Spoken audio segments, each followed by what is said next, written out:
The roar of modified Harley-Davidson engines had been the heartbeat of the Ridgeline compound for 30 years. It was the kind of sound that made ordinary people cross the street, that made police dispatchers sit up straighter in their chairs, that made the kind of men who wore expensive suits and drove European sedans grip their steering wheels a little tighter when they passed the rusted iron gates on the edge of town. Marcus Calloway had heard that sound so many times it had stopped being noise. It was just the rhythm of his life. The pulse of something real in a world he had long since decided was built on comfortable lies. They called him Stone, not because he was cold, not entirely anyway.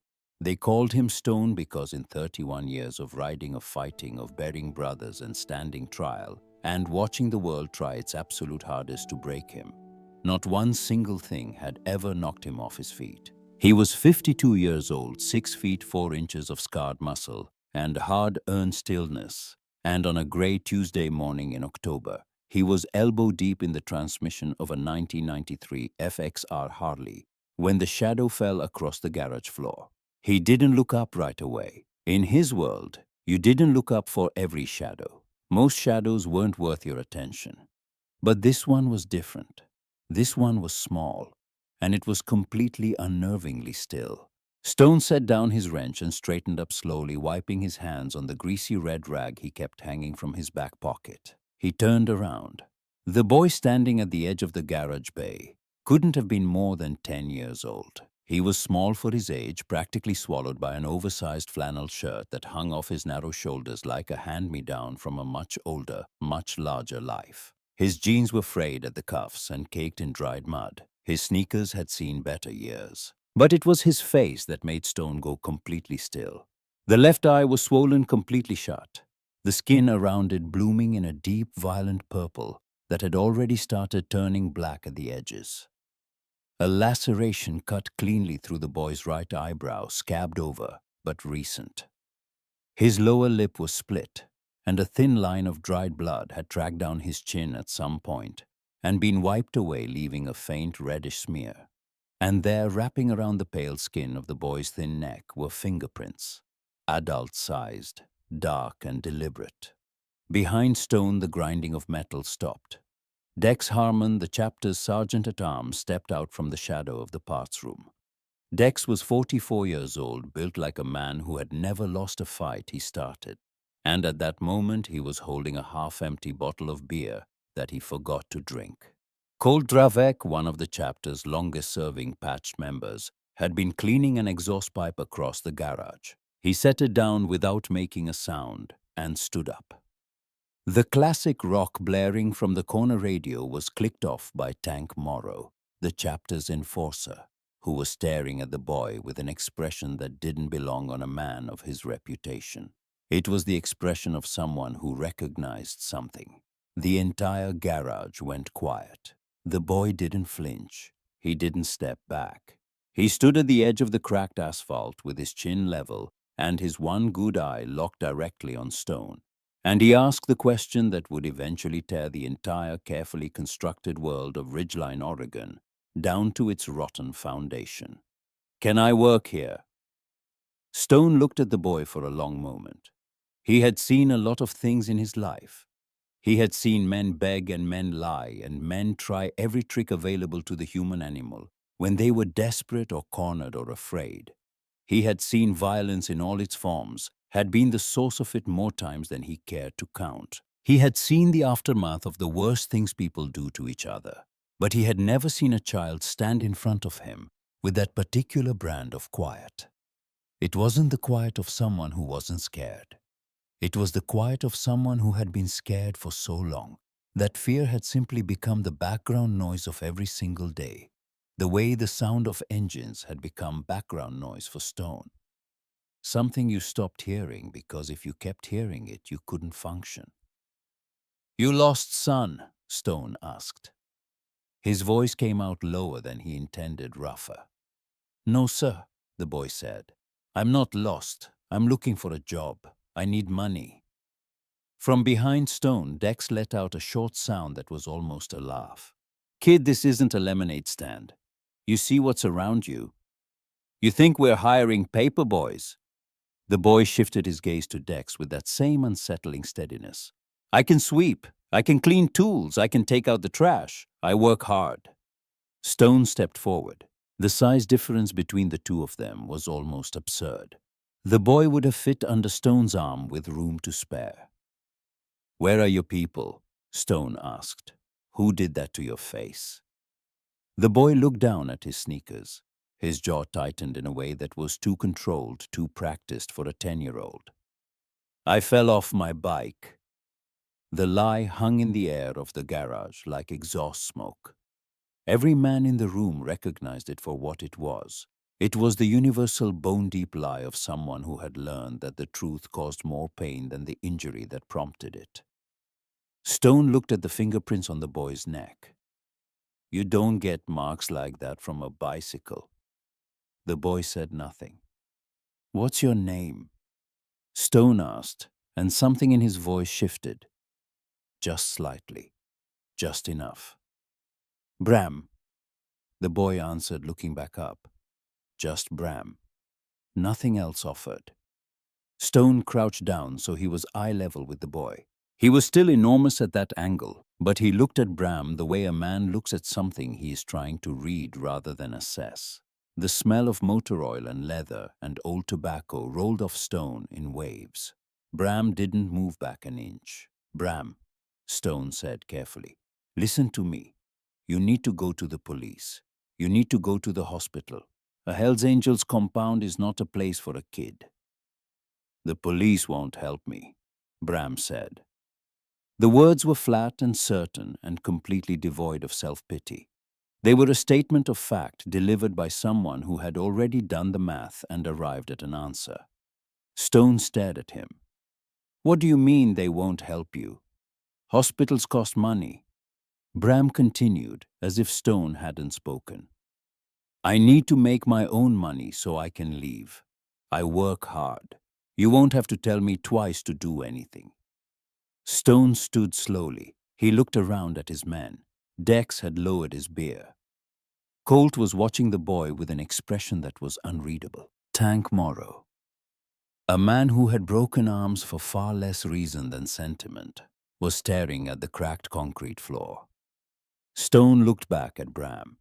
The swollen eye, the split lip, the fingerprints on the neck, the absolute stillness of a child who had learned to make himself very small in order to survive. Colt, Stone said, get the kid a broom and make him a sandwich. Colt moved without hesitation. You sweep, Stone said to Bram, turning back to his motorcycle. You keep your mouth shut. You don't touch the bikes. $10 a day. We'll see if you last the week. Bram's shoulders dropped a fraction of an inch, a microscopic release of something that had been held very tight for a very long time. Thank you, sir.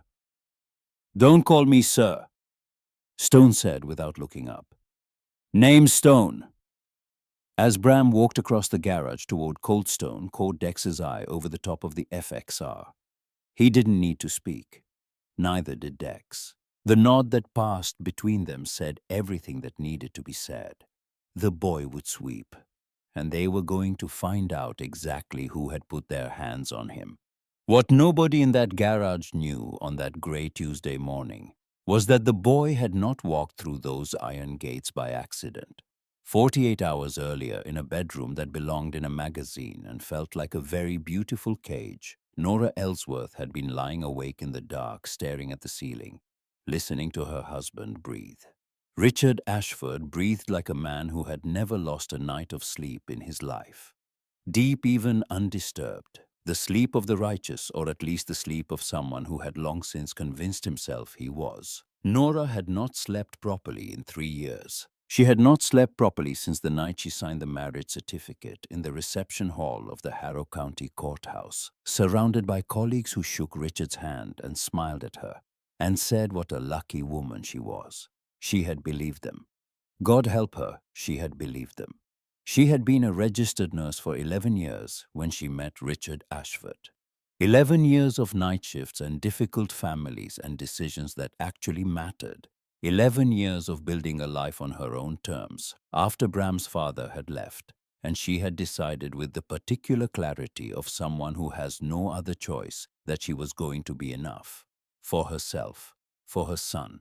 And then Richard came along, polished and powerful and certain in the way that powerful men are always certain, and she had mistaken his certainty for strength.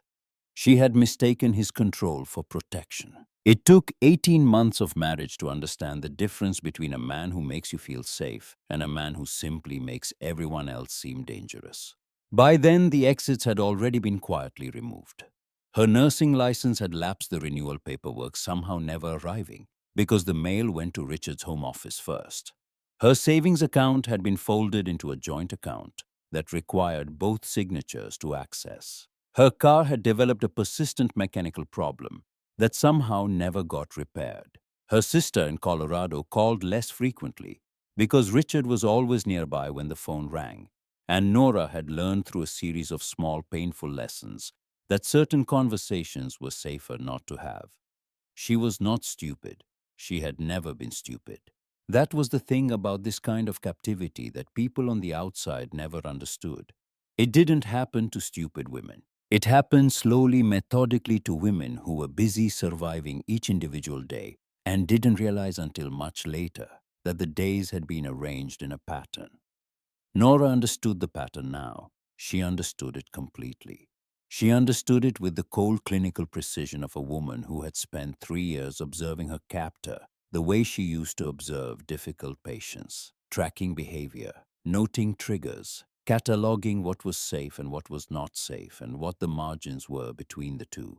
And on that night, lying in the dark while Richard breathed his undisturbed sleep, Nora had made a decision. She could not get herself out, not directly. Every door she could see had a lock on it, and Richard held every key. But Bram was still young enough, still small enough to slip through a gap that Nora could not fit through herself. She waited until Richard's breathing deepened into the particular rhythm that meant he was genuinely heavily asleep. Then she slipped out from under the covers with the practiced silence of someone who had gotten very good at moving through this house without making noise. She went to Bram's room. He was awake. He was always awake when she came to him at night.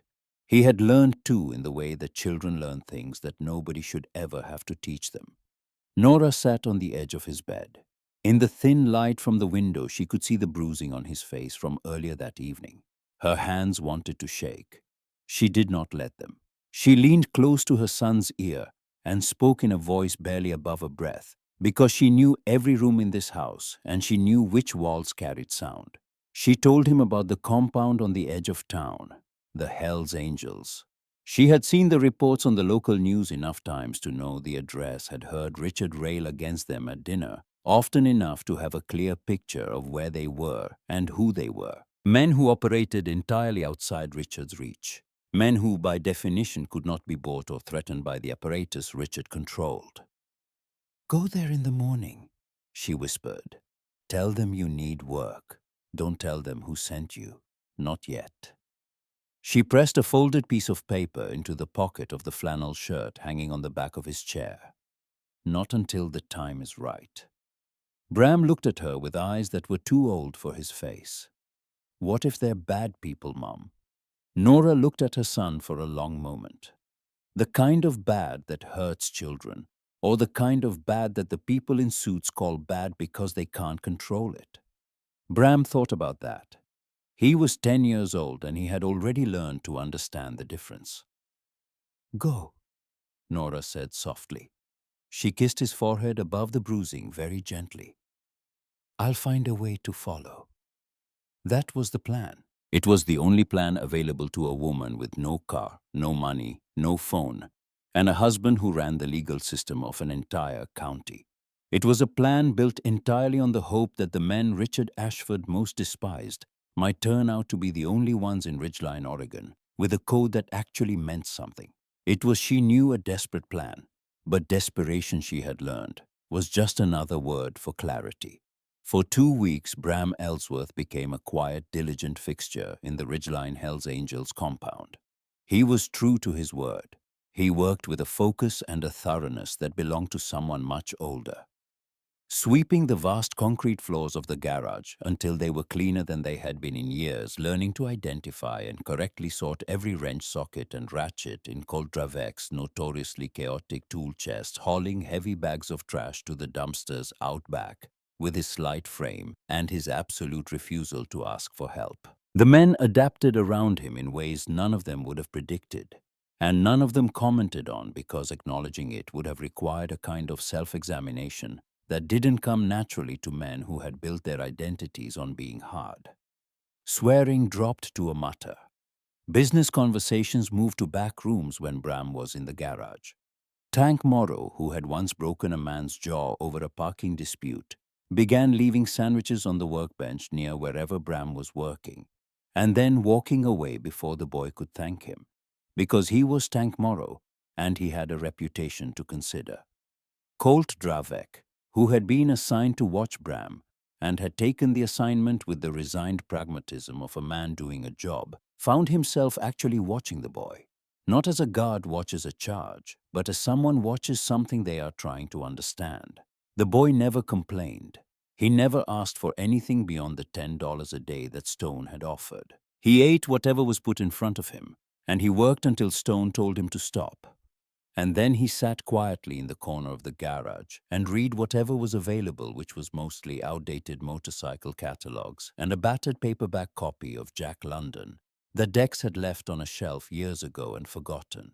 But the bruises never fully healed. The ones from his first day faded from purple to yellow, the way bruises do the body, quietly processing its damage. And then new ones appeared. A limp on a Tuesday that he was clearly trying to hide. A flinch when he reached above his head on a Thursday. On a Friday afternoon, Colt was handing Bram a socket wrench when the boy's flannel shirt slipped off his shoulder. Colt saw it clearly in the flat light of the garage. A burn mark. Circular, precise, roughly the diameter of a cigar cherry pressed into the skin just below the boy's collarbone. Fresh enough to still be angry red at the edges. Colt pulled the boy's shirt back into place gently and said nothing. He told Stone immediately. Stone's reaction was not the reaction of an emotional man. He did not raise his voice. He did not put his fist through the wall, which was what some part of him wanted to do. He went completely still, the way a very large, very dangerous animal goes still when it has identified a threat and is deciding how to respond. His knuckles turned white around the steel wrench in his hand. Find out where he sleeps, Stone said to Dex that evening, watching Bram walk down the long driveway toward the road, his slight figure getting smaller against the gray Oregon sky. Stay far back. Don't let him see you. Dex nodded once and went to his motorcycle. He fully expected the boy's path to take him south toward the trailer parks or the crumbling apartment complexes near the old mill, the parts of Ridgeline where hard lives were the common currency, and nobody asked too many questions. He kept his flat black Dina well back, letting Bram get almost out of sight, before keeping pace, riding deep in the shadow of the towering pines that lined the back roads. But Bram didn't go south. He went north. The sidewalks smoothed out. The streetlights became brighter and more frequent. The houses set back further from the road grew larger, sat behind manicured lawns and ornamental iron gates. The ridges. Dex killed his engine and coasted to a stop under a large oak at the edge of the neighborhood, watching as Bram turned up the long driveway of a colonial-style mansion. The driveway was lined with mature trees and expensive cars. The house had to be 5,000–6,000 square feet. Stone and timber, deep-covered porches, the kind of money that had been there long enough to stop trying to look like money. Bram paused at the bottom of the front porch steps. Even at that distance in the gathering dusk, Dex could see it. The boy's shoulders rose and fell with one deliberate steadying breath. The particular breath of someone who has learned to prepare themselves before walking through a specific door. Then Bram pushed it open and went inside. Dex pulled his compact binoculars from the saddlebag and focused on the large front-facing room on the ground floor. A study from the look of it. Books and dark wood and a desk that cost more than most people's cars. Warm lamplight. the trappings of a serious, respectable life. 10 minutes passed, then movement. Bram was standing inside the room, very still, very straight, in the particular posture of someone who has learned that stillness is sometimes the safest position available. A man entered the frame. He was tall, impeccably dressed in a tailored suit that still looked fresh at the end of what had clearly been a long day. Silver-haired, broad-shouldered, the kind of face that photographed well and appeared on local television with the ease of someone who had learned to think of cameras as allies. He was holding a crystal glass of amber liquid, and he was speaking sharply, gesturing with the hand that held the glass. His expression carrying the particular contempt of a person who has so thoroughly convinced themselves of their own rightness that disagreement reads to them as a personal insult. Dex watched Bram stand there and take it. Then, with a speed that was casual in its violence, the man's free hand moved. An open-palmed backhand, fast and practiced, that caught Bram across the face and sent the boy stumbling sideways out of the frame. Dex's hand went to the knife at his belt. His feet moved 3 steps toward the house before something stopped him. Not caution, not self-preservation. Just the part of his mind that was still operational through the white heat of what he was feeling. Still calculating. Still asking the question that needed to be asked before he did something that couldn't be undone. He raised the binoculars and focused on the man who had stepped closer to the study window. The porch light caught his face fully. Dex lowered the binoculars. He stood in the dark under the oak tree for a long moment in the rain that had begun to fall while he wasn't paying attention, and he felt something settle over him that was colder than the weather. He knew that face. Every man in the Ridgeline chapter knew that face. It had been on the local news twice a week for the past 2 years, delivering the kind of righteous, camera-ready speeches that make politicians look indispensable and make actual human beings look naive for believing them. The man who had just backhanded a 10-year-old boy across a $2,000 Persian rug was Richard Ashford, District Attorney of Harrow County. The man who had publicly and repeatedly vowed to dismantle the Hells Angels chapter in Ridgeline, who was spearheading the Clean Streets initiative, who was 8 days away from a re-election gala at the Grand Hotel downtown, who had told every local television station that would point a camera at him that organized crime in Harrow County was finished. The man who controlled the police, the prosecutors, the judges, the entire apparatus of the legal system in this county answered in one way or another to the man who had just knocked a 10-year-old to the floor for the crime of coming home. The police won't help me. Dex stood in the rain and understood now with a completeness that settled into his chest like stone exactly what those words meant. He quietly started his bike. He rode back to the compound through the dark and the rain, and the thing that sat in his chest on the ride back wasn't anger, though anger was part of it. It was something older and heavier. It was the specific weight of a man who has just discovered that the monster is wearing the badge. Stone Cold Church that night. The heavy oak doors of the meeting room were dead-bolted. The scarred table at the center, built from reclaimed timber, and 30 years of hard use, was surrounded by the patched members of the Ridgeline chapter. The air was thick with tobacco and the particular tension that fills a room when serious men are about to have a serious conversation. Dex laid out what he had seen at the Ashford estate. When he said the name of the district attorney, the room reacted the way rooms react to the name of a man everyone already knows and nobody expected to hear in this context. Tank Morrow's fist came down on the table. "You're telling me the same man trying to put a RICO case on this club is going home to beat on a kid?" "That's what I'm telling you," Dex said. He was leaning against the wall with his arms crossed, and his voice was flat in the way that voices get flat when the thing they are describing is too large for ordinary tone. "I watched him do it. The kid didn't even try to move." The room erupted into the kind of noise that happens when 20 dangerous men are all angry at the same time. Chairs scraped, voices overlapped. Colt was on his feet. Stone let it run for exactly 30 seconds. Then the gavel came down.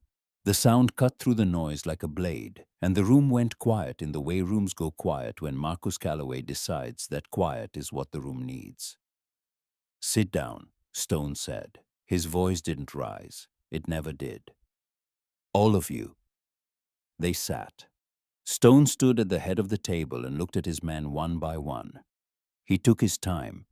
He had learned over 30 years that the quality of a decision is usually proportional to the amount of silence that preceded it. "I understand what you want to do," he said finally. "You think I don't want to go over there right now?" He paused. "But use your heads. Think about who we're dealing with."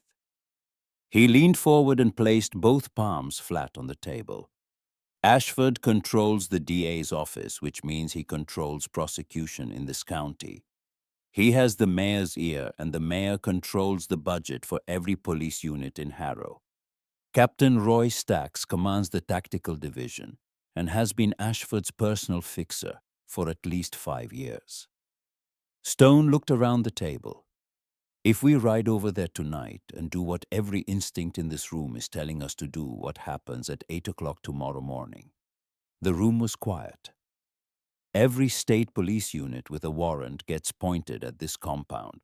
Stone continued. "Every judge in the county signs whatever paper Ashford puts in front of them. We hand him exactly the headline he needs to win his election, and we spend the next 10 years watching our lawyers fight conspiracy charges." "So we do nothing," Colt said. "No," Stone said. "We don't break his bones. Bones heal. We take apart his life. We strip the thing he's built, and we show this town what's hiding behind it." He straightened up. "He uses the law as a shield. We pull the shield away." Before anyone could respond, there was a knock at the steel garage door outside. Not the knock of someone who had wandered up the driveway by mistake. A heavy, deliberate official knock. Dex moved to the security monitors. "Cops," he said quietly. "2 cruisers. Captain Stacks is at the bay door." Stone walked out into the main garage without hurrying his men filing out behind him. He hit the button for the motorized bay door. As it ground upward, the red and blue pulse of police lights painted the wet asphalt. Captain Roy Stacks stood in the driveway. He was a thick, square-built man in his late 40s, with a toothpick in the corner of his mouth and the eyes of someone who had decided long ago that rules were tools for the people who made them.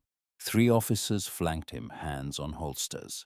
"Evening, Stone," Stacks said, his voice carrying the particular ease of a man who has never had to be polite to anyone he couldn't use.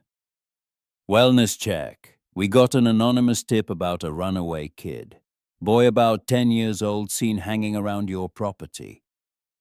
The temperature in the garage dropped several degrees. It was not an anonymous tip.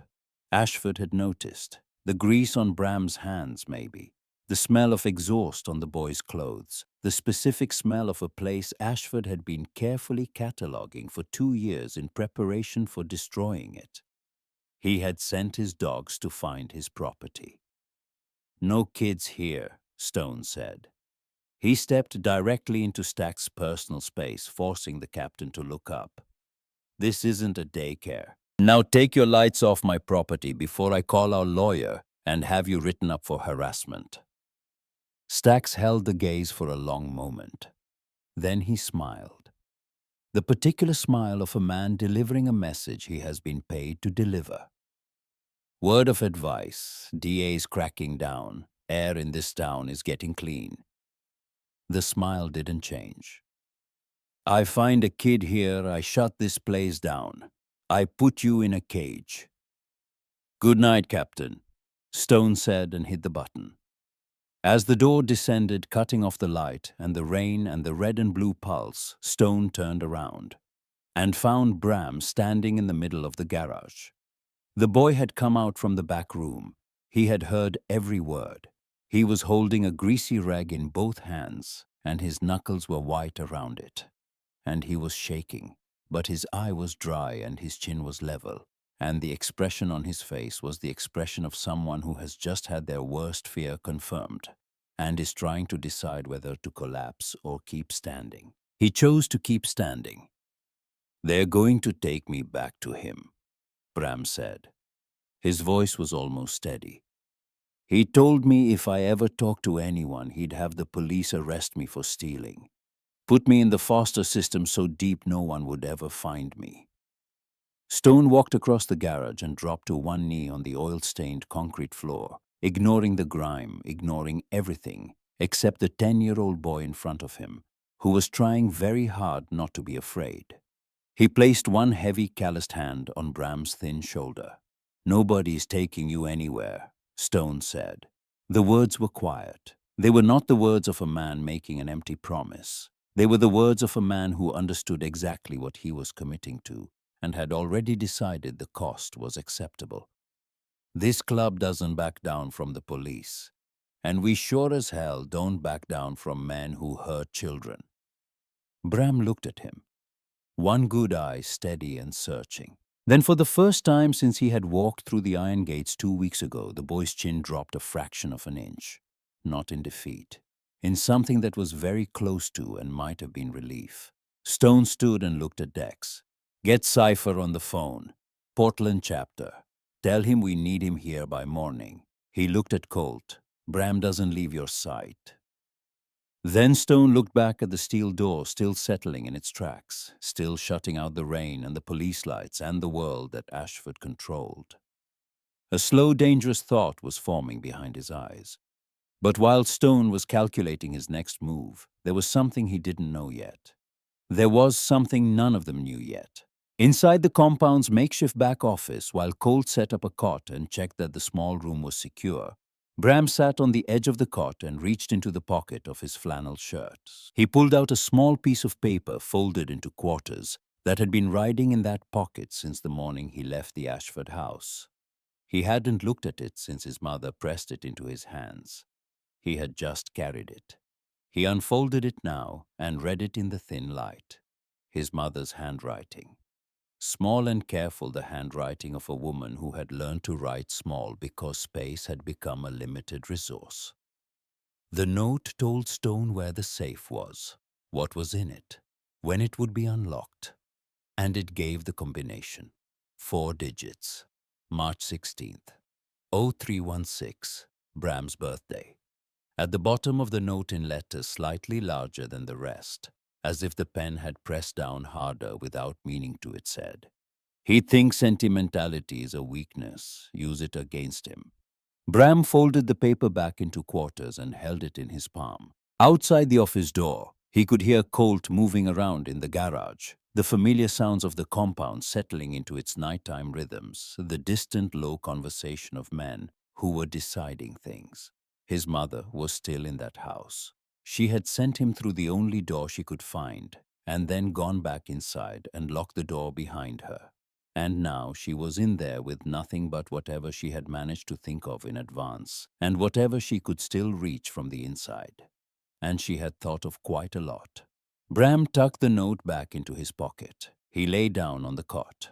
Outside the windows, the Oregon rain kept falling steady and relentless the way it did in this part of the country every October, as if the sky had decided that some things simply needed to be washed clean.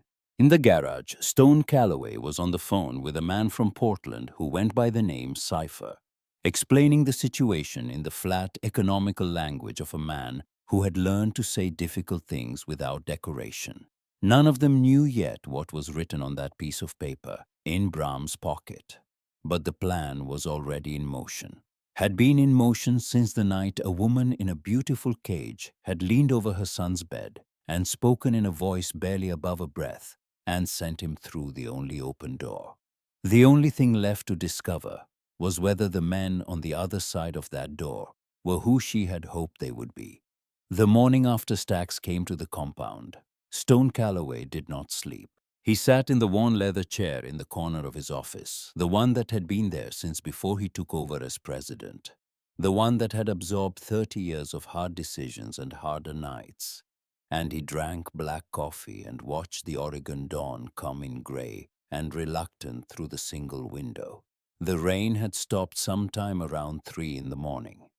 The compound was quiet in the way it only got quiet in the hours before anyone else was awake. That particular stillness that felt less like peace and more like the world holding its breath. Stone was thinking about Nora Ellsworth.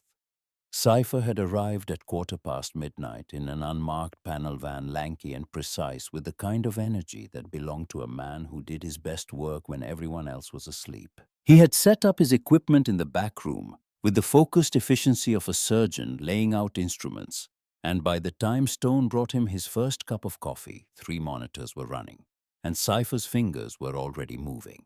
By 4 in the morning, Cypher had pulled Nora Ellsworth's complete public record and laid it across the center screen like an autopsy.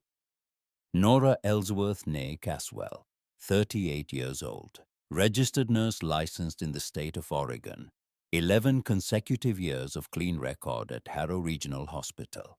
Performance evaluations that used words like exceptional and indispensable.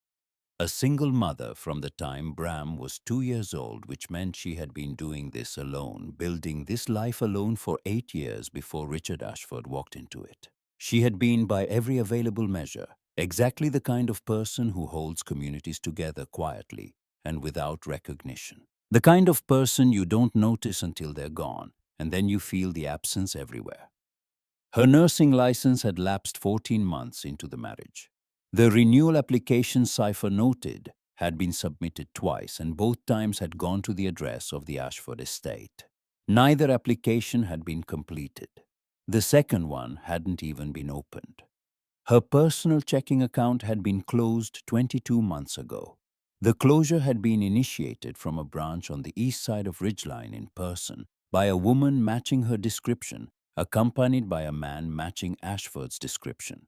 The joint account that replaced it required dual authorization for withdrawals above $200. Her driver's license had expired 18 months ago and had not been renewed. There were no commercial airline records in her name for the past 2.5 years. No hotel stays, no car rentals. Her cell phone contract, the one she had held for 6 years before the marriage, had been cancelled and replaced with a family plan account held under Richard Ashford's name with detailed billing that went to his home office. Cypher sat back in his chair and looked at Stone. "She's not troubled," he said. "She's not unstable. She's not a risk to herself or others. She's not any of the things a man in his position would tell neighbors and colleagues if he needed to explain why his wife never appears in public without him." Cypher paused. "She's contained. Every resource she had before that marriage has been methodically removed. No money, no car, no independent communication, no professional identity." He looked at the screen. "She's a prisoner in a 6,000 square foot house in the nicest neighborhood in Harrow County." Stone looked at the screen for a long time. He thought about the boy sleeping in the back room under Colt's watch. He thought about a woman sitting in the dark of that house, working out the angles of a situation with no good exits and arriving at the particular conclusion that the only move available to her was to send her 10-year-old son to a Hells Angels compound. That was not the decision of a woman who had given up. That was the decision of a woman who was still fighting, who was fighting with the only resource that hadn't yet been taken from her, which was her ability to think. "There's something else," Cypher said. He pulled up a second screen. Financial data-dense columns of numbers that meant nothing to most people, and everything to someone who knew how to read them. Ashford spearheads the Clean Streets Initiative. Anti-gang task force heavily funded, very publicly associated with his re-election campaign. Cypher clicked through several layers of records. Last quarter, the county authorized a budget increase of $3 million for the initiative. Taxpayer money earmarked for law enforcement resources and tactical equipment. He paused for effect, which Stone noted, and which told him the pause was warranted. The money didn't go to police cruisers or tactical gear. It was routed through a shell corporation registered in Delaware, a company called Meridian Consulting Solutions, which has no employees, no physical address, and no discernible business activity. From Meridian, it was fractured into 11 separate transfers to offshore accounts in the Cayman Islands. Stone set down his coffee. The accounts are held under nominee names. Cipher continued. But the routing architecture, the way the transfers are structured and timed, it matches a pattern I've seen before. It's a signature. Somebody set this up who knew what they were doing, but they used the same structural logic throughout, which means if you know what you're looking for, it's recognizable. He looked at Stone. Your district attorney is not fighting crime. He is funding his re-election campaign with $3 million in public money and using the war on gangs as the smoke to hide the fire. Stone stood very still. He thought about what Stax had said the previous night. The air in this town is getting clean. The easy smile of a man who believed absolutely in the impunity of the people he served. Can you trace the offshore accounts directly to Ashford? Stone asked. Not yet, Cipher said. The encryption on the digital trail is serious work. It stops at a server infrastructure in Geneva. To bridge the gap to make the connection legally and irrefutably clear, I need something physical. A password, a private key, an offline ledger. He looked at Stone. Something from his direct possession. The room was quiet except for the hum of the cooling fans. Stone looked at the door to the back room where Bram was sleeping. Get some rest, Stone told Cipher. A few hours. I need to think. He didn't have to think for long. The following morning, while Colt was in the garage and Cipher was asleep on the old couch in the corner of the tech room, Bram came and found Stone. The boy moved quietly through the compound, the way he moved through everything with the particular economy of someone who had learned that taking up space was sometimes a provocation. He stood in the doorway of Stone's office and held out the folded piece of paper. Stone took it. He unfolded it and read it twice. Then he sat with it for a moment, the paper held between two fingers, and looked at the boy in the doorway. How long have you had this? Since the morning I came here, Bram said. She put it in my pocket before I left. Stone looked back at the paper. The safe behind the horse painting in the second-floor library. The black book. The USB drives. The third Friday of every month, when Ashford hosted his poker game for the judges and the mayor, when he drank expensive scotch until his caution dissolved when he forgot to spin the dial. And at the bottom, he thinks sentimentality is a weakness. Use it against him. Bram said, Stone said carefully, your mother put this together before you left the house. Yes, sir. She knew what was going to happen. She sent you here knowing you would end up in this room with these people, and she prepared for that in advance. Bram looked at him steadily. She's a nurse. She said nurses plan for the worst outcome so they can work toward the best one. Stone folded the paper. He held it for one more moment, feeling the weight of what it represented.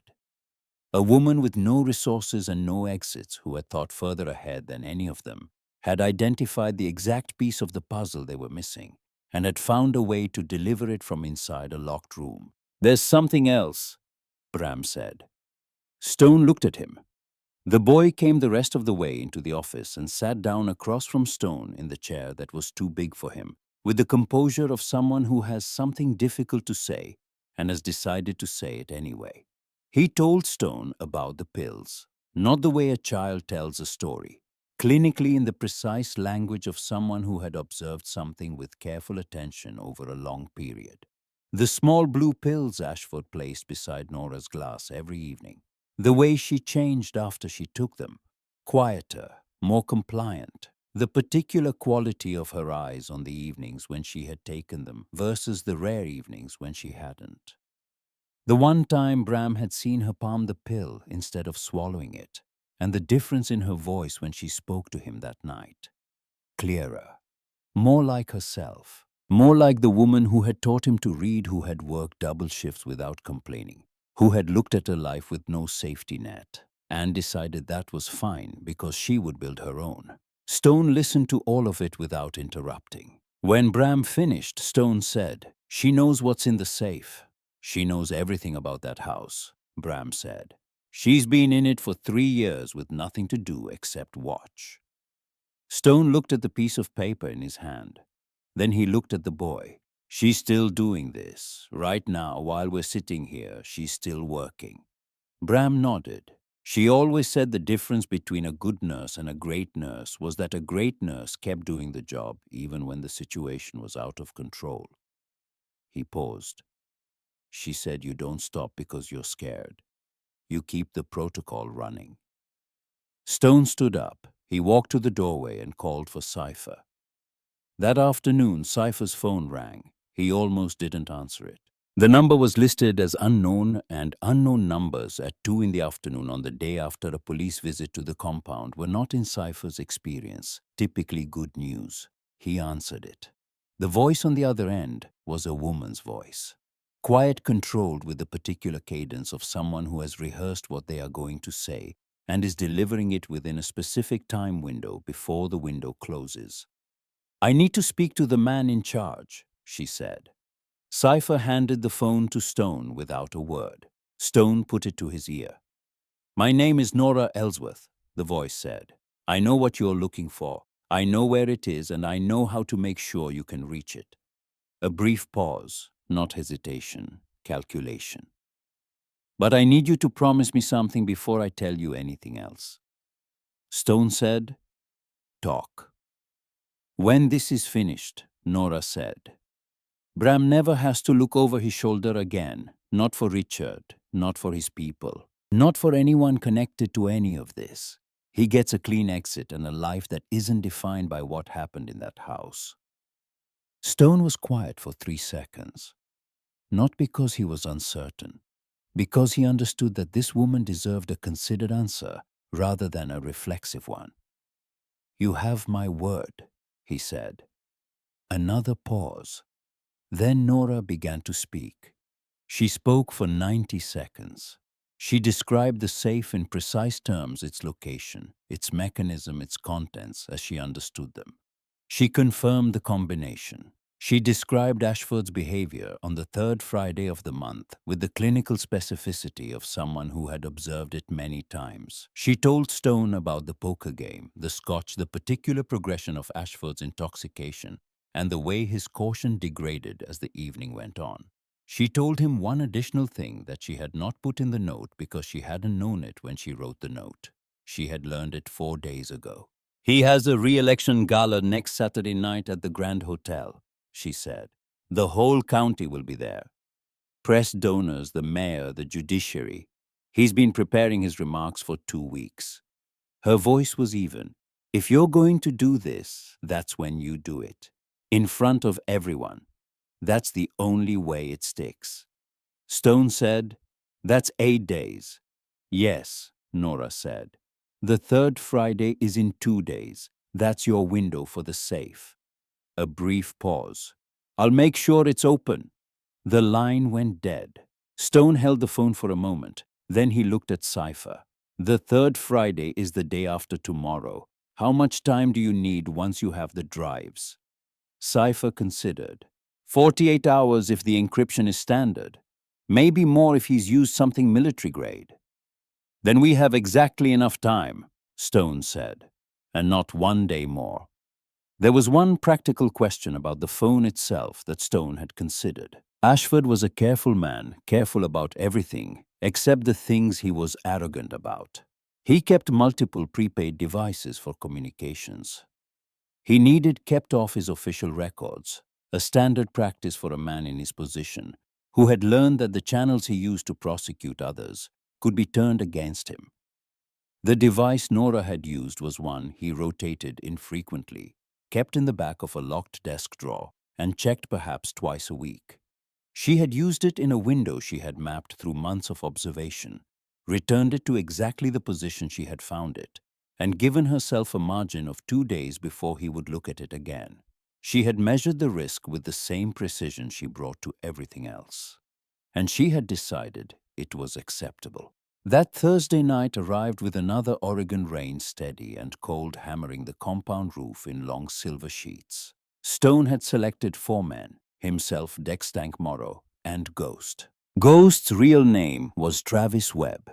He was 26 years old, a prospect who had come to the chapter 3 years ago from a previous life that he didn't discuss in detail, but which had clearly involved a set of skills not typically acquired through conventional means. He was wiry and precise and almost preternaturally quiet. And the reason everyone called him Ghost was that there were multiple documented occasions on which he had been in a room, and people who were looking directly at the room had not seen him. They didn't wear their leather cuts. No death heads, no patches, no identifying marks of any kind. Matte black tactical clothing, dark boots, nothing that caught light or announced itself. They loaded into a modified black SUV with plates from a vehicle registered in Washington state and drove in silence.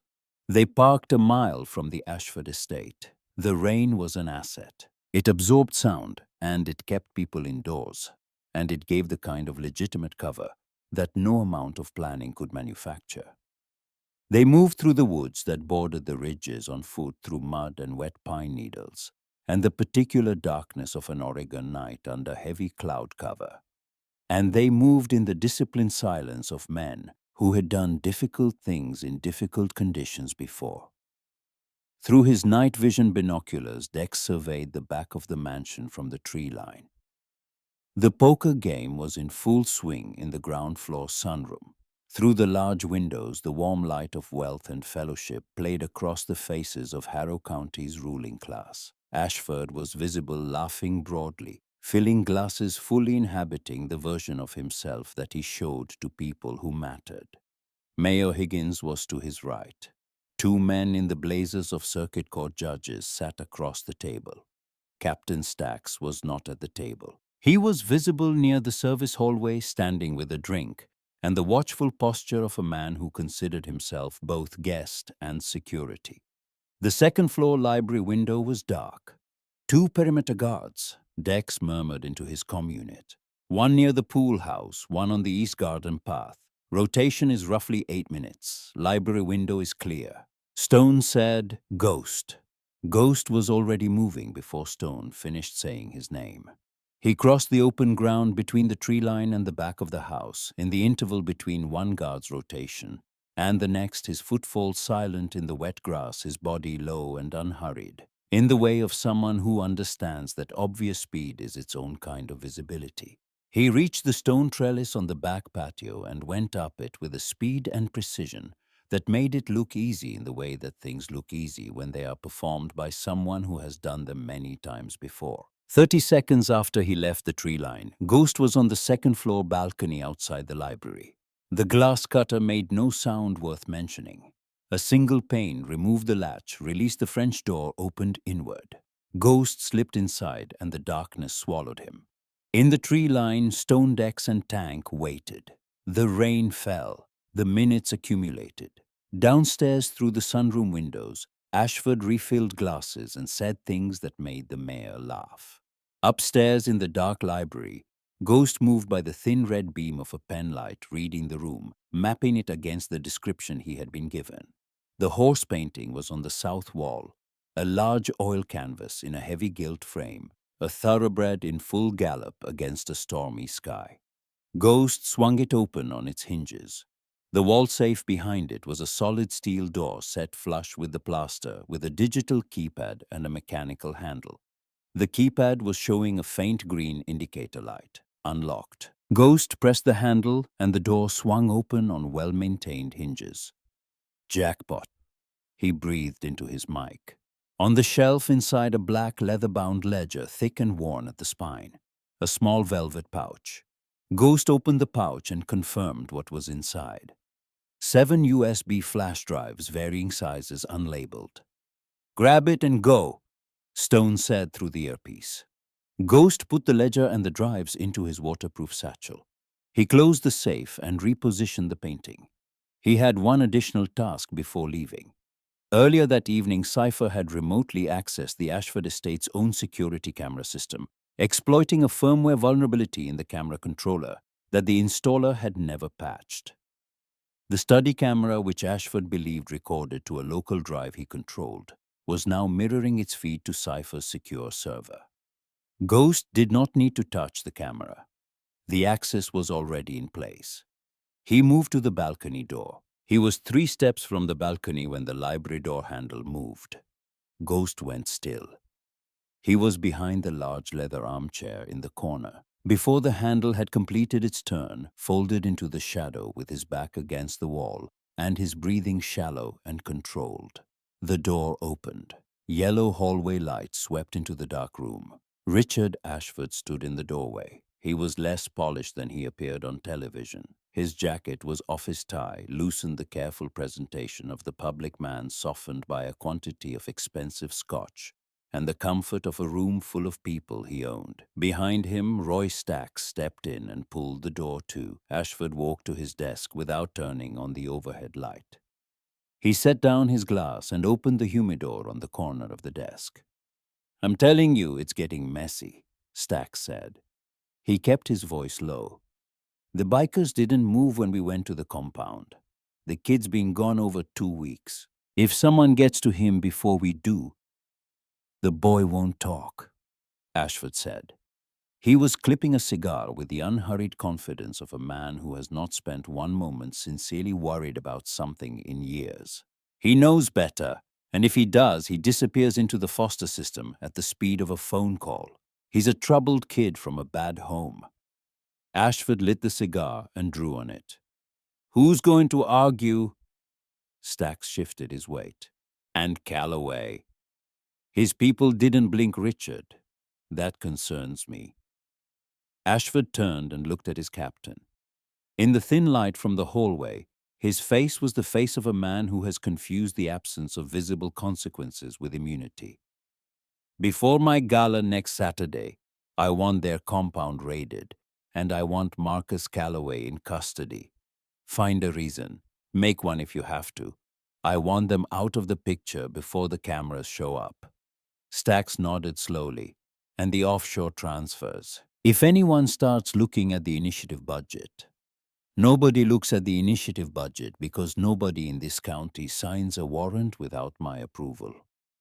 Ashford's voice dropped in a way that was not quiet but compressed the way pressure compresses things. "You don't mention the money again. You make sure the anti-gang budget keeps getting approved and you continue to receive your percentage. That's the arrangement." He picked up his scotch.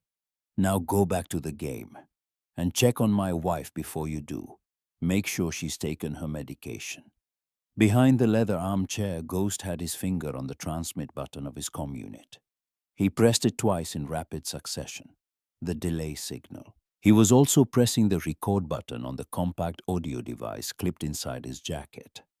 A device he had brought specifically for this contingency, because Ghost had learned in his previous life that the most valuable evidence was always the kind that people generated themselves when they believed they were unobserved. In the tree line, Dex's hand tightened on his equipment. Stone said nothing. Ashford and Stacks left the room. The door pulled shut and the darkness returned. Ghost remained still for 30 seconds after the door closed. Then he moved to the balcony, went over the railing down the trellis, across the wet grass and into the tree line with the same unhurried efficiency with which he had arrived. He handed the satchel to Stone in the dark. Stone unzipped it.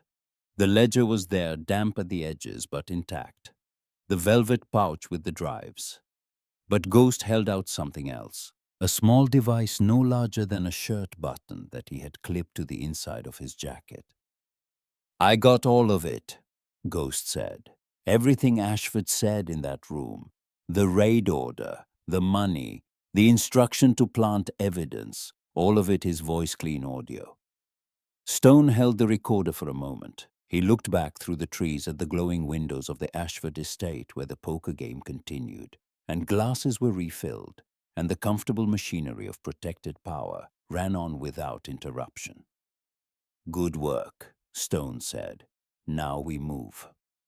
Cypher did not sleep for the next 48 hours in any meaningful sense. The drives were military-grade encrypted, which was what Cypher had feared, and also in a way what he had hoped for, because military-grade encryption built by someone who believed himself untouchable tended to contain a specific kind of vanity. The truly paranoid built systems that were genuinely impenetrable. The merely arrogant built systems that were impressive on the surface and structurally flawed at the core, because arrogance convinces you that no one will ever look closely enough to find the flaw. At 11:47 on Saturday morning, Cypher found the flaw. He let out a sound that was half profanity and half something closer to reverence and pushed back from his desk so hard his chair hit the wall. Stone was in the room in 4 seconds. He used his own offshore routing number as the master encryption key, Cypher said, pulling up the cascading data on the center screen. The same number that connects him to the Cayman accounts. He encrypted the evidence of his crime with the signature of that crime. Cypher shook his head slowly. He was never going to get caught in his own mind. Why would he? The drives were open. What they contained was not simply an embezzlement ledger. It was a complete architecture of corruption assembled over years, with the meticulous care of someone who understood that power required maintenance. Wire transfers to Mayor Higgins traceable and dated. Video files from a private casino on the eastern edge of the county, showing two circuit court judges accepting briefcases across a felt-covered table, Ashford clearly visible in the frame. A detailed ledger of cash payments to Stacks and 4 officers of his tactical unit with dates, amounts, and notations that used thinly coded language but were not difficult to interpret once you held the key. And one folder set apart from the others labeled in Ashford's own filing system with the initials NE Cypher, opened it. Stone looked at the screen. The folder contained 2 items. A financial projection document, dry and administrative in language outlining the anticipated costs and logistical requirements of what it referred to in its flat bureaucratic phrasing as the resolution of the Ellsworth liability. The second item was an audio file. Cypher played it. Ashford's voice recorded in what sounded like a phone conversation, discussing timelines and methods, with a level of specificity that left no ambiguity about intent. The room was completely silent when the audio ended. Stone had been still throughout. He was still now. But there was something happening behind his eyes that the men in the room recognized and gave space to. Nora Ellsworth had not been wrong. She had not been paranoid or catastrophizing or working herself into the kind of fear that distorts perception. She had assessed her situation with the accuracy of a woman who had been watching carefully for 3 years, and her assessment was that she was running out of time, and she had been right. How long? Stone said. Cypher pulled up the projection document. The timeline in this document references post-election. The gala is next Saturday. The election is the following Tuesday. He looked at Stone. If the document is the plan, she has approximately 11 days from tonight. Stone turned to Dex. Make 12 copies of everything, he said. Drives to Portland, Seattle, Reno, and Denver by midnight. If anything happens to this compound before Saturday, every copy goes automatically to the FBI field office in Portland, the IRS Criminal Investigations Division, and the 5 largest news organizations on the West Coast. He paused. I'm calling the FBI regional director tonight. We send him a summary file. We tell him the full delivery will happen at a public event on Saturday evening. Dex said. And Nora, sir. Stone looked at the NE folder on the screen. He thought about a woman who had sent her son through the only open door, and then gone back into the locked room and kept working. Who had identified the safe and the combination and the window? Who had gotten to a phone and called a stranger she had never met, and made a deal based on nothing except her own judgment and the sound of his voice? He picked up the prepaid phone they had been using for secure communication. She answered on the second ring. We have what we need, Stone said. The gala is Saturday. Are you ready? A pause, shorter than the previous ones. The pause of someone who has been ready for a long time and is simply confirming the fact. I've been ready for 3 years, Nora said. There's something you need to know, Stone said. He kept his voice level. We found a folder with your initials in his files. He has a timeline. Silence on the line. Post-election, Stone said. We move Saturday or the window closes. Another silence. Then Nora said something that Stone would think about for a long time afterward, in the way you think about things that turn out to be exactly accurate. I know, she said. I've known for 6 weeks. That's why I sent Bram when I did. A brief pause. Don't be late. The line went dead. The compound had been purged. Every unregistered item, every piece of equipment that could complicate a police visit loaded into unmarked vehicles and moved in the night. By morning, the clubhouse was cleaner than it had been in a decade. Grease tools, motorcycles, card tables. The bones of the place and nothing that could be used against it. Cypher had established the connection to the Grand Hotel's audiovisual system, a careful, methodical process that had taken 18 hours and left a back door so clean that no technician doing a routine check would find it. The bank of screens in the hotel ballroom would run Ashford's campaign material right up until the moment they ran something else. 50 motorcycles from 3 chapters were in position, loaded into trucks in a warehouse district on the south side of Ridgeline. Dex had a tuxedo that fit over his frame with more effort than elegance. Bram had been told the shape of the plan, the broad strokes, and had listened with the expression of someone who had already known something like this was coming, and was mostly relieved it was finally here. Saturday morning arrived grey and cold. At the Ashford estate in the Ridges, the day of the re-election gala began with the particular tension of a household preparing for a public performance. Caterers for the afternoon events. A car booked for 7 o'clock. Ashford in his dressing room reviewing his remarks with the focus of a man who believes very much in his own words. That evening, Ashford placed a small blue pill beside Nora's glass on the dressing table, as he did every evening before a public event. He looked at her in the mirror.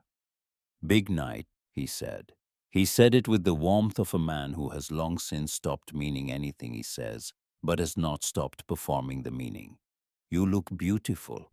Nora looked at herself in the mirror, at the emerald dress she had been told to wear, at the face she had been told to compose, at the woman in the reflection who had spent 3 years being slowly reduced and had spent the last 17 days clawing herself back from that reduction, one small act of defiance at a time.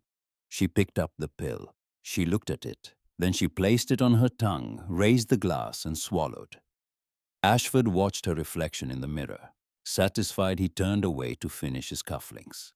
In the bathroom, 20 seconds later, Nora held the small white vitamin capsule up to the light. The same size. The same shape.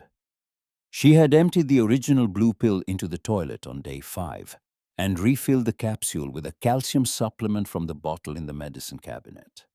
The kind of small pharmaceutical adjustment that required the eye of a nurse who had spent 11 years managing medication protocols and knew exactly what she was looking at. She dry swallowed the actual vitamin, dropped the empty capsule in the waste bin under a layer of tissue.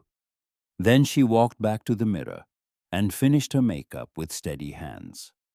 Richard Ashford had built his control over her one removed resource at a time, one pill at a time, one locked door at a time. He had been meticulous. He had been patient. He had been very, very thorough. He had not counted on her being more thorough.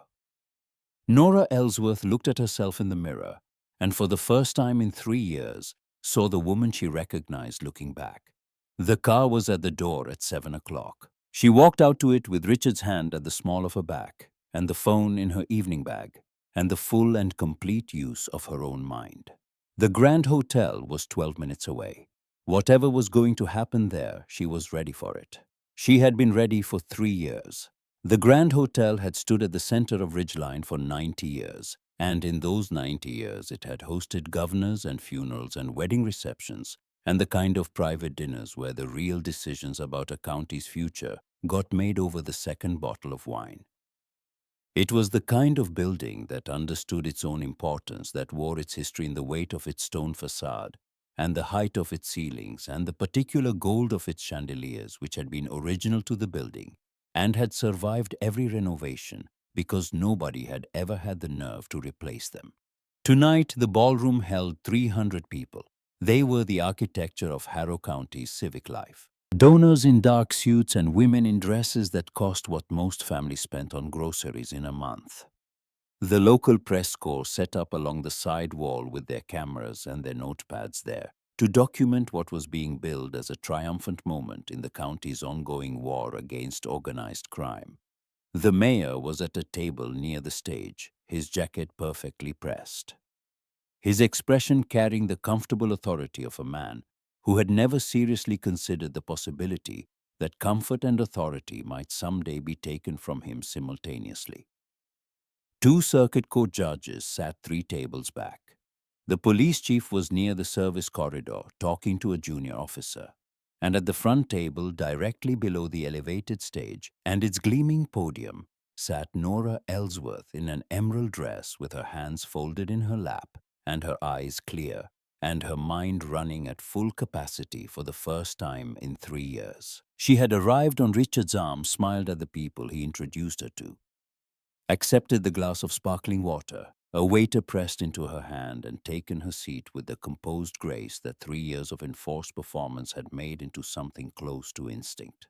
She was very good at this by now. She had been required to become very good at it. But tonight the performance was hers, not his.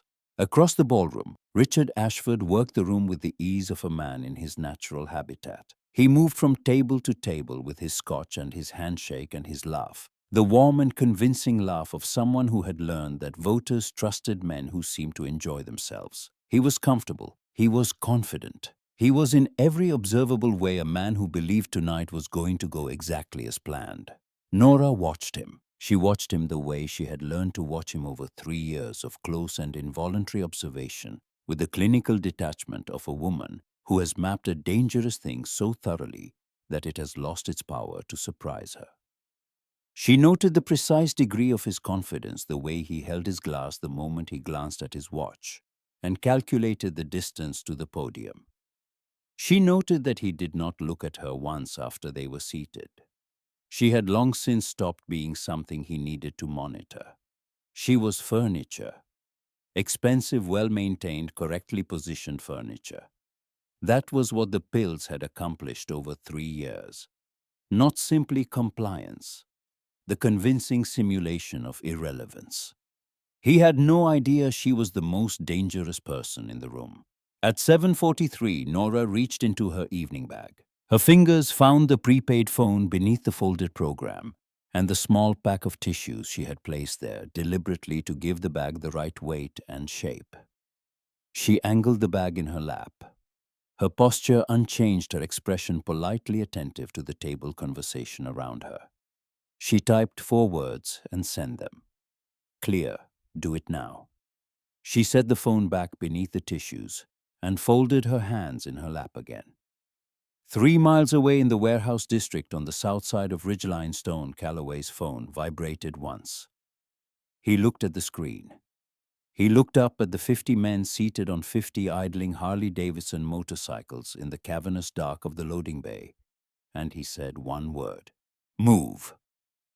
The bay doors rolled up simultaneously, 3 sets, the sound of them rising lost immediately in the collective roar of 50 modified engines firing to full throttle. The trucks had been unnecessary in the end. The bikes had arrived under their own power in the small hours of the morning, filtered into the warehouse district in pairs and threes over the course of 6 hours, so as not to draw attention. And now they sat in 3 tight columns under the yellow warehouse lights, their riders in leather and patches the death head of the Hells Angels on every back. Dex Harmon sat at the front of the center column.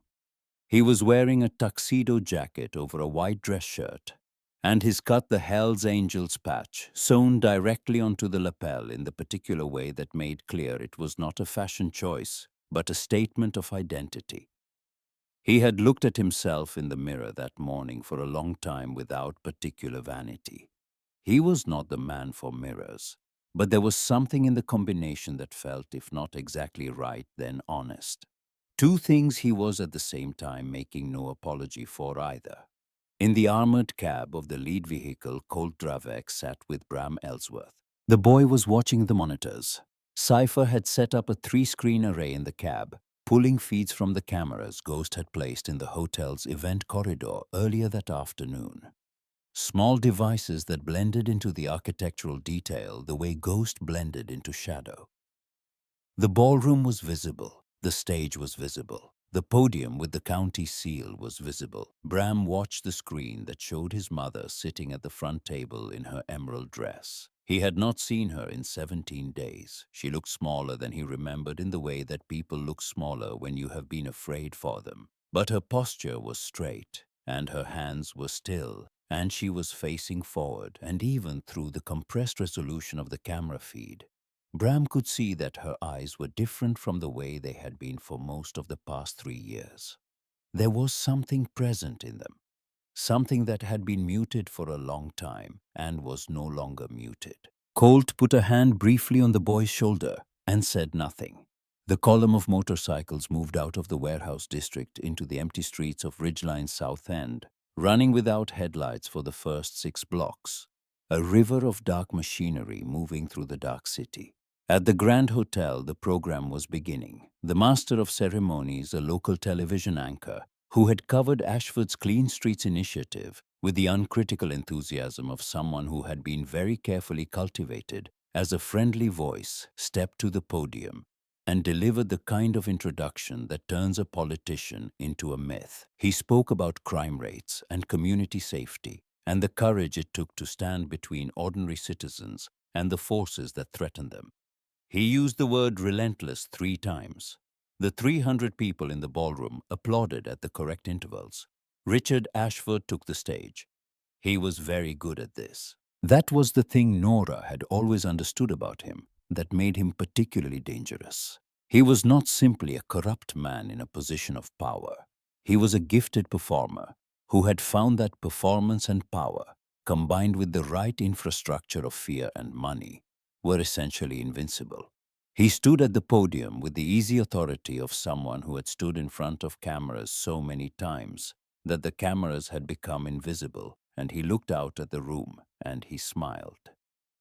"We are at a turning point," Ashford said. His voice filled the ballroom with the practiced resonance of a man who had learned early that rooms respond to certainty. For too long, the shadows of this county have been occupied by men who believe themselves above the law, men who deal in violence and intimidation, and the corruption of everything this community has built. Applause. The Hells Angels. He let the name sit in the air for a moment, using its weight deliberately. An organization that has poisoned this region for 3 decades. I stand before you tonight to make a promise. He paused, his expression shifting into the particular gravity of the moment he had been rehearsing. Their time in Harrow County is finished. The applause was louder this time.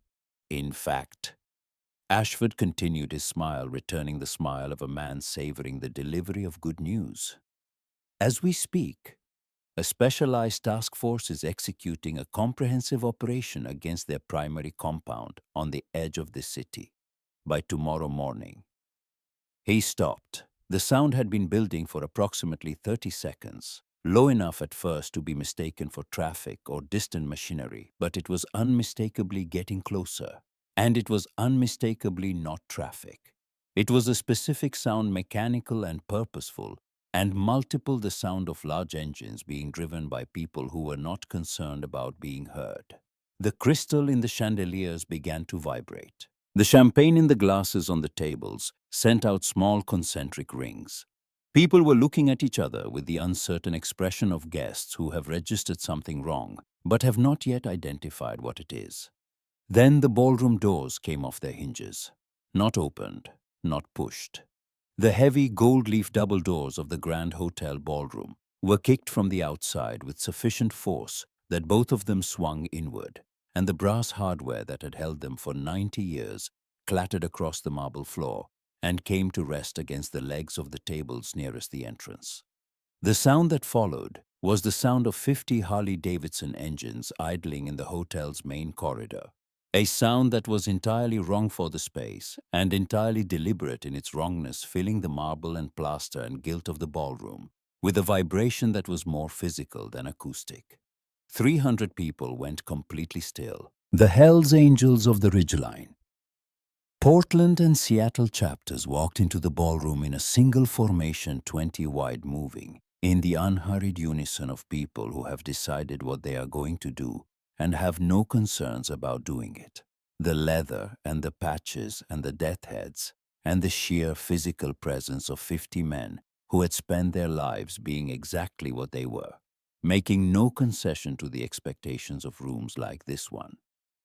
They stopped at the back of the ballroom, 50 men, a solid wall of something that the 300 people in the room had never been in a room with before, which was consequence. The specific consequence of things that had been done in the dark and were now going to be brought into the light, whether anyone in the room wanted them to be or not. Dex stepped forward from the center of the formation. Between him and Colt, holding both of their hands, stood a 10-year-old boy in a clean flannel shirt. The bruising on his face had faded to a shadow of itself, a yellow-green that was still visible under the chandelier light. If you were looking and 300 people were looking. The boy stood straight. He did not look at the crowd. He looked at the stage. On the stage, Richard Ashford had gone the color of old paper. His hands were on the podium, and his knuckles were white, and the glass of water to his left was forgotten, and the smile was completely irrecoverably gone. He recognized the boy. He recognized the men. The calculation running behind his eyes was visible to anyone paying attention. The rapid, desperate arithmetic of a man trying to find an exit from a room that has just been sealed. "Security," Ashford said into the microphone, his voice carrying the first real crack it had produced in public in years. "Remove these men immediately. They are trespassing on private."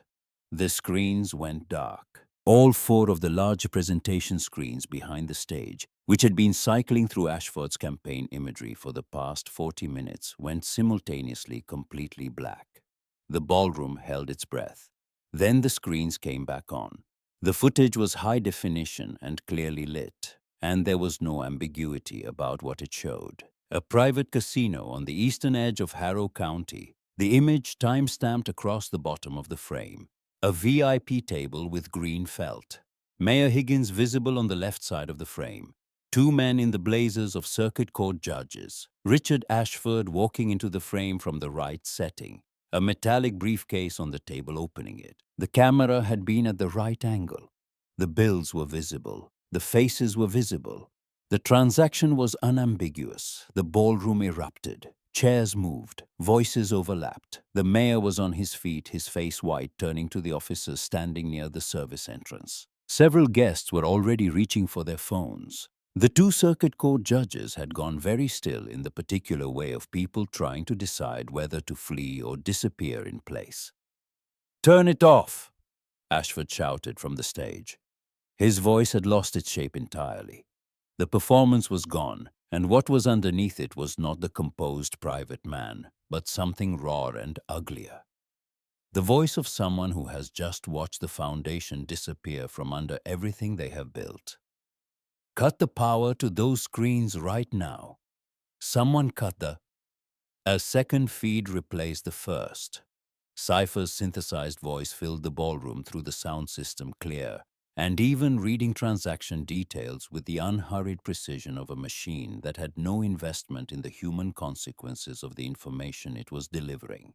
$3 million, Shell Corporation, Cayman Islands, the account numbers, the routing structure, the name of the nominee holding company, and the documentation connecting it to Richard Ashford, District Attorney of Harrow County. "It's fabricated," Ashford said into the microphone. His voice was climbing.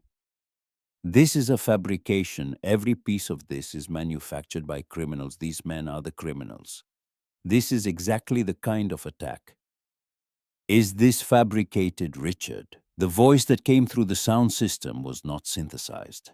It was ghost recording from the library. Clean audio, ambient room noise behind it, the specific acoustics of a wood-paneled room, and a man who believed he was speaking privately. Ashford's voice, unmistakable, unhurried, the voice of a man giving instructions in a room where he believed himself safe. "Before my gala next Saturday, I want their compound raided, and I want Marcus Calloway in custody. Find a reason. Make one if you have to." The ballroom was silent in a way it had not been silent before. Not the silence of a crowd holding its breath, but the silence of 300 people absorbing something that could not be unheard. "You don't mention the money again.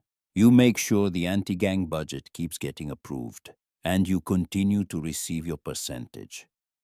Ashford had stepped back from the podium. He was looking at the exits with the open calculation of a man who has abandoned pretense entirely and is now simply trying to survive the next 60 seconds.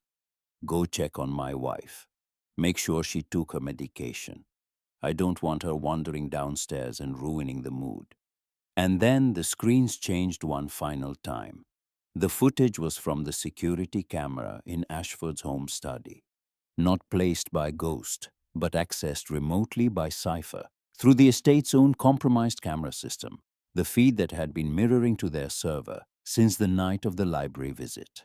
The footage showed Ashford's study with the clarity of a professionally installed security system. It showed a 10-year-old boy standing in front of the desk. It showed what happened next with the complete and unambiguous clarity of high-definition video in a well-lit room. The ballroom made a sound that was not quite a gasp and not quite a cry. It was the involuntary collective vocalization of 300 people simultaneously confronting the distance between what they had been told and what was true. "It's a deepfake," Ashford said, but the words had no weight behind them anymore. They were the words of a man speaking from reflex, from the habit of assertion, because the habit was all that was left. At the front table, a woman stood up. She did not stand up dramatically. She did not push back her chair or draw attention to the act of rising. She simply stood and turned to face the room. And the room noticed her the way rooms notice things that have changed without warning, with the sudden recalibration of attention that follows the unexpected. Nora Ellsworth looked out at 300 faces. She looked at them for one full second, with the composure of a woman who has had 3 years to prepare for this moment, and has spent every one of them doing exactly that.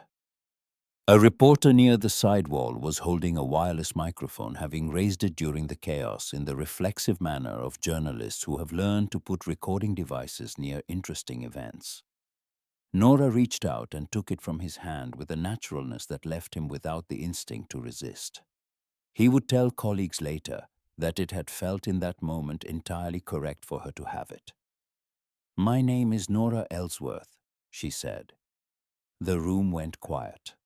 Her voice carried without effort, clear, and even the voice of a woman who had spent 11 years in hospital corridors, learning to communicate precisely in difficult circumstances, and had not lost that ability despite 3 years of enforced silence. "I was a registered nurse in this county for 11 years. I had a career I built myself, and a son I raised myself, and a life that was mine." She did not look at the stage. She looked at the room, at the 300 faces turned toward her, at the cameras along the side wall whose red recording lights were all lit. "I married that man 6 years ago. I want to tell you what that has meant." She did not raise her voice. She did not perform emotion. The absence of performance was itself a kind of testimony, the testimony of someone who has moved beyond the point where presentation is the concern. She spoke for 4 minutes. She described the mechanism of it, the way the resources disappeared one by one, the way the pills worked, the specific quality of 3 years spent knowing exactly what was happening to you and being unable to stop it. She spoke with the clinical precision of a nurse and the particular authority of someone who has nothing left to lose and therefore no reason to be anything other than completely accurate. She described the morning she put the note in Bram's pocket. She described making the call from the phone she had found and returned each time with the exactness of a woman who understood that the margin she was operating in had no room for error. She described swallowing a calcium supplement every evening for 17 days while her husband watched in the mirror and believed he was watching compliance. She described what it was like to sit at the front table tonight and watch 300 people hear her husband's voice giving orders to manufacture evidence against innocent men and instruct his subordinates to keep her medicated into furniture. Every piece of evidence you have seen tonight on those screens, Nora said, was obtained because a 10-year-old boy walked into a Hells Angels compound 17 days ago and asked for a job, and because the men in that compound looked at my son and decided that what had been done to him was not something they were willing to walk past. She turned slightly toward the back of the ballroom, toward the leather-clad wall of men standing in the space where the doors had been. I sent my son to them because I had no other options. Because the man responsible for what you saw on those screens controls every official institution in this county that was supposed to help us. She paused. They kept their word, every part of it. She set the microphone down on the table. On the stage, Richard Ashford had stopped talking. He was looking at his wife with an expression that she had never seen on his face before, which was the expression of a man who has just understood that he miscalculated something fundamental, that the variable he treated as controlled was in fact the one that undid everything, and that there is no adjustment available at this stage of the process. He moved. He came off the stage in 3 steps and turned toward the service exit at the side of the ballroom, moving with the decisive speed of a man converting from performance to pure survival. His hand was reaching for the push bar on the exit door when the door opened from the other side. Tank Morrow filled the doorway. He was not a man who needed to do anything dramatic in order to communicate that movement in his direction was inadvisable. He simply stood in the doorway with his arms at his sides and looked at Ashford with the expression of someone who has been waiting for this specific moment for 17 days and finds the reality of it entirely satisfactory. Ashford stopped. He turned back toward the ballroom. 300 people were looking at him. The cameras were running. The microphones were live. There was nowhere in the room that was not in some sense accounted for. He opened his mouth. The front doors of the Grand Hotel opened. The men and women who came through them were not bikers. They wore navy windbreakers with yellow letters across the back, and they moved through the ballroom with the particular efficiency of people who have been briefed extensively on the layout of the room and the location of the individuals they are looking for. FBI. Cypher had sent the complete decrypted package to the FBI regional field office in Portland 48 hours before the gala. The regional director had spent those 48 hours running verification on the financial records, cross-referencing the audio, confirming the chain of custody on the video footage. What he had found had prompted him to make 3 phone calls and file 2 emergency warrants and drive to Ridgeline personally. He was the man in the center of the first group through the door. The agents moved with practiced coordination. 2 went directly to the mayor's table. 2 more moved toward the circuit court judges. A third group positioned at the service exits and the side doors. The regional director walked to the stage. He looked at Richard Ashford for a moment. Ashford looked back at him with the expression of a man running out of calculations. "Richard Ashford," the director said, "you are under arrest." The sound of the handcuffs was very clear in the quiet of the ballroom. 2 agents took Ashford by the arms and turned him toward the center aisle. He did not resist. The resistance had gone out of him somewhere in the past 4 minutes, in the complete and non-recoverable way that it goes out of certain people when the last door closes. He walked with the mechanical compliance of someone whose body is still functioning while everything else has ceased. The aisle was long. 300 people lined it on both sides. The cameras tracked him from the walls. Halfway down the aisle, Ashford turned his head. Bram was standing between Dex and Colt at the back of the room, his chin level, his eye clear, watching the man who had spent 3 years determining the conditions of his life being walked toward consequences by federal agents. Ashford looked at the boy. Something moved across his face that was not remorse and not recognition, but something adjacent to both the expression of a man confronting the specific instrument of his own undoing and finding it smaller than he would have expected. Bram looked back at him without moving and without expression. The FBI agent put a firm hand on Ashford's shoulder and redirected his gaze forward. They took him through the doors and into the rain. While federal agents processed the scene and the 300 guests moved through the stages of shock and documentation, and the slow reassembly of their understanding of the county they lived in, a quieter thing was happening near the front of the room. At the same moment, Ashford was being walked down that aisle, 3 miles away at the Ridgeline compound. 8 high-definition cameras were finishing their work. Stone had remained at the compound alone. Captain Stacks had arrived at 2 that afternoon, with 4 SWAT vans and a tactical unit that had torn through the empty clubhouse for 2 hours and found nothing, because there was nothing to find. Every piece of unregistered equipment had been moved out 3 days earlier. Stacks had stood in the spotless garage with his tactical unit around him, and his toothpick, and his certainty, and found nothing but grease and card tables, and a man sitting in a leather armchair smoking a cigar. When the search produced nothing, Stacks had done what desperate men do when the plan they were given fails, and the consequences of failure are worse than the consequences of overreach. He reached into his tactical vest and produced a brick of cocaine wrapped in brown tape. He dropped it on the coffee table in front of Stone. Stone had looked at the brick. Then he had looked up. "Look at the rafters, Captain." 8 cameras, red lights blinking, streaming live to a secure server and simultaneously to the inbox of the State Police Internal Affairs Division.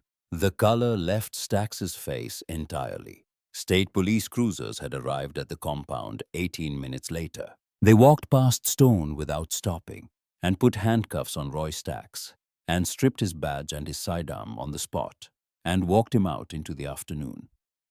A state police supervisor had unlocked Stone's handcuffs and looked around the empty garage for a long moment. "Played a dangerous hand," the supervisor said. "Ashford wanted to use the law." Stone replied, picking up his cigar from the ashtray where he had left it. "Fine. But he's about to find out the law cuts both ways." The supervisor had looked at him for another moment and then walked out without further comment. Now back at the Grand Hotel, Nora had been standing at her table since she set the microphone down. 2 female FBI agents had come to her and spoken with her briefly, and she had answered their questions with the composed efficiency of someone who had been preparing her account for 17 days and had it organized and ready. One of the agents had given her a card and told her there would be more conversations to come, and she had taken the card and put it in her evening bag. Then she turned and looked toward the back of the ballroom. She moved through the crowd the way people move through crowds in moments of high emotion, automatically, without thinking, her body already oriented toward the only destination that mattered. The guests parted around her, some of them touching her arm as she passed, some saying things she didn't register. She came through the last cluster of people and saw her son. Bram saw her at the same moment. He had been standing very straight and very still for the better part of an hour, maintaining a composure that no 10-year-old should have needed to develop. The composure that 3 years of a specific kind of life had built in him against his will and at considerable cost. It left him completely when he saw his mother. He crossed the distance between them at a run, the way children run when they have stopped calculating, and started feeling. And Nora dropped to her knees on the marble floor of the Grand Hotel ballroom in her emerald dress and caught him with both arms and held him with the particular intensity of a woman who has been physically prevented from protecting her child for 3 years and is making up for every one of those days in a single sustained moment. They stayed like that for a long time. Dex and Colt moved without coordinating, stepping outward to create a perimeter of space around the mother and son, their backs to them, facing the room. It was not a theatrical gesture. It was simply what the situation required. And they were men who did what situations required without needing to discuss it. 3 days later, the rain finally cleared over Ridgeline. The compound was back to its regular rhythms. The motorcycles were in their places. The radio in the corner was playing something with a guitar in it. The smell of motor oil and coffee had reasserted itself over the brief clinical odor of electronics and urgency. Stone was under the hood of the Mustang when he heard the car. He knew the sound of it before it came around the corner. The particular modest four-cylinder of a rental car, which was what it was because Nora's first independent act after the gala had been to rent a car in her own name, with a credit card opened in her own name at a bank that was not Ashford's bank. The car pulled to the edge of the property and stopped. Bram came out of the passenger side first. He was wearing the same flannel shirt he had worn every day since he arrived, or one exactly like it. And he walked up the driveway with the particular looseness of a child who has recently been relieved of a very heavy thing and is still getting used to the absence of the weight. The compound went quiet in the way it went quiet for Bram. Not the silence of intimidation, but the silence of attention. Men stopped what they were doing. Colt came out of the side door and leaned against the frame. Tank Morrow set down the component he had been inspecting. Dex looked up from his motorcycle. Bram walked directly to Stone. "We're going to Colorado," Bram said. "My mom's sister lives there. We're going to stay with her while things get sorted out." He paused. "Mom says the lawyers think it'll take a while. The trials and everything." Stone wiped his hands on the rag. "Colorado's a good state. Mountains, clean air." Bram reached into his pocket and pulled out a folded $10 bill. It was the same bill worn soft from 3 weeks in a pocket, creased and recreased along the same lines. "I didn't finish the last week," Bram said. "I owe you this back." Stone looked at the bill. He looked at the boy. He looked around the garage at the men watching this exchange with the carefully maintained, neutral expressions of people who were feeling something they had not agreed to feel and had no intention of admitting to. He reached out and gently pushed Bram's hand back toward him. "Keep it," Stone said. "You earned it, every cent." He paused. "You did more than sweep floors around here." He reached into the inside pocket of his coat and took out a ring.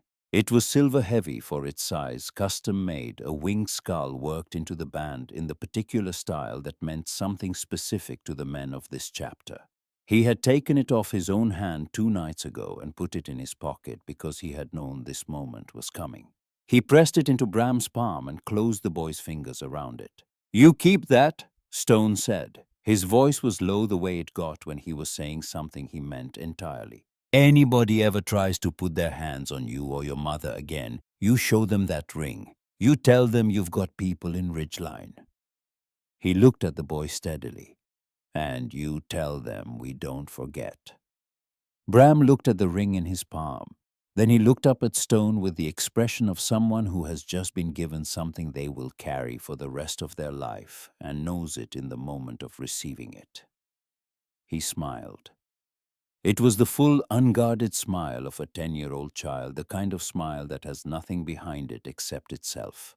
And it was the first time Stone had seen it in 3 weeks of watching the boy move through the world with more caution than any child should need. It lasted only a moment, but it was there. Nora had come up the driveway quietly while Stone and Bram were talking. She stood a few feet back, letting the moment be what it was. She was in jeans and a simple gray sweater. Her hair down, no jewelry except the watch on her wrist that was the first thing she had bought for herself in 3 years, with money she had earned and spent without asking anyone's permission. She looked exhausted in the specific way of someone who has been running on necessity for a very long time and has only just been permitted to stop. She also looked entirely recognizably herself. Whatever that meant, after 3 years of systematic erasure, it was visible. The thing that had been reduced was returning the way circulation returns to a limb that has been compressed with the particular discomfort of something that is waking up again after being numb. She stepped forward when Stone looked at her. She extended her hand. Stone shook it. Her grip was firm. The grip of someone who has decided that how you offer your hand to a person says something about what you think of the exchange. "Thank you," she said, "for trusting a woman you had never met." Stone considered that for a moment. He thought about the note in the flannel pocket, and the phone call, and the vitamin capsules, and a woman sitting in the front row of a ballroom with her mind completely clear, and a prepaid phone in her evening bag, and 4 words typed and sent at exactly the right moment. "You gave me good reason to," he said. A brief pause. You did the hard part, Stone said. Every bit of it that mattered. We just showed up. Nora looked at him for a moment with the direct, appraising look of someone who is deciding whether to accept the characterization or argue with it. She decided not to argue with it, but she held his gaze long enough that the decision was visible, which was its own kind of answer. She looked at the garage, at the men standing in the various positions of people trying to appear occupied while actually paying attention. At Colt Dravek, who looked at the roof when her eyes reached him. At Dex, who nodded once with the economy of a man who considers nodding an adequate expression of everything. At Tank Morrow, who had somehow found something very interesting to examine on the concrete floor. Take care of them, she said to Stone. Always have, Stone said. She turned and walked back down the driveway to the car.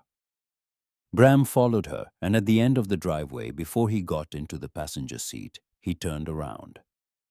He raised his hand. A dozen arms went up in the garage. The various scarred, tattooed arms of men who had decided without ceremony or discussion that this was the correct response to this particular moment. The car backed out onto the road. The sound of the engine diminished down the pine-lined street, grew fainter, and was gone. The compound held its silence for a moment.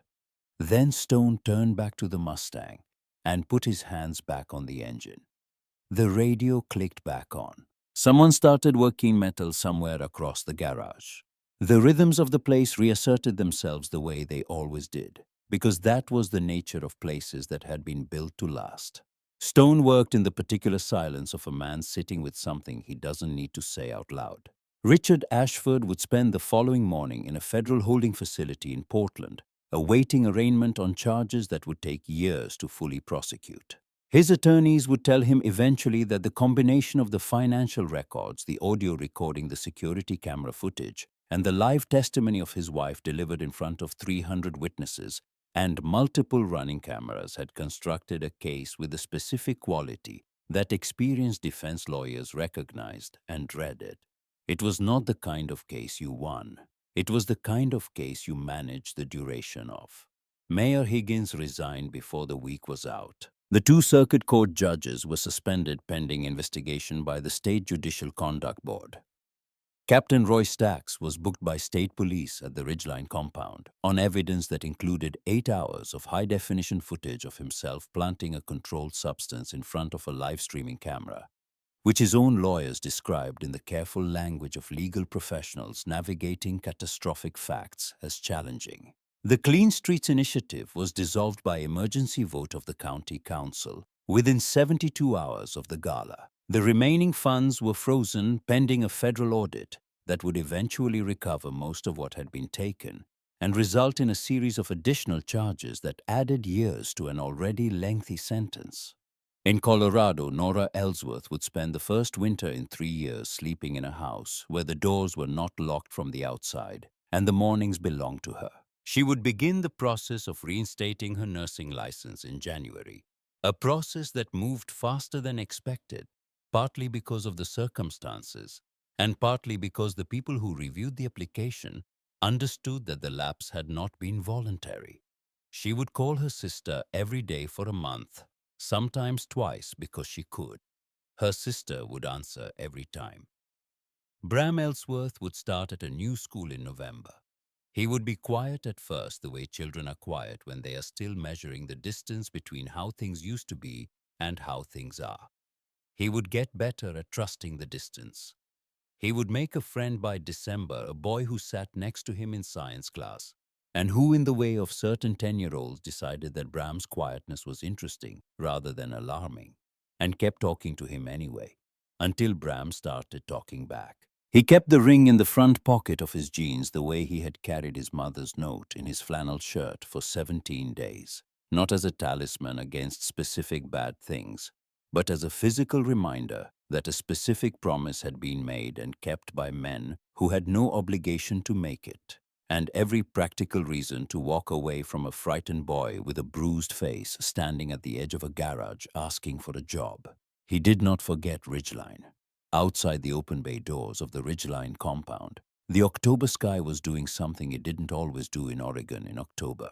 which was clearing. The clouds that had sat over the county for 3 weeks were pulling back from the west, and in the space they left, the sky was the deep Pacific blue of an afternoon that has decided to be worth something. Stone worked under the hood of the Mustang and did not think for long about any of this, because he was not a man who thought about himself for long. He was a man who worked because the work was always real, and real things were the most honest currency he knew. But somewhere in the part of him that processed things without announcing them, in the part that had absorbed 30 years of this life and understood its specific textures, something had settled. Richard Ashford had built his empire on silence. The silence of a woman he had chemically constrained. The silence of a child he had terrorized into the universal lie of the abused. The silence of a county whose institutions he had purchased one by one until the apparatus of justice pointed only in the directions he chose. He had forgotten, or perhaps had never understood, that silence is not the same as compliance. A woman had spent 3 years in enforced quiet watching and planning and waiting for the specific window. And when the window came, she had sent her son through it with a note in his pocket and a plan she had built inside her own head, in the only space Ashford had never been able to reach. And a group of men who had spent 30 years being called the worst thing in the county had looked at a boy with fingerprints on his neck and decided without ceremony or deliberation that this was not something they were willing to walk past. Sometimes the monsters in the dark are the only ones willing to drag the real demons into the light. Stone fired up the V8 engine of the Mustang.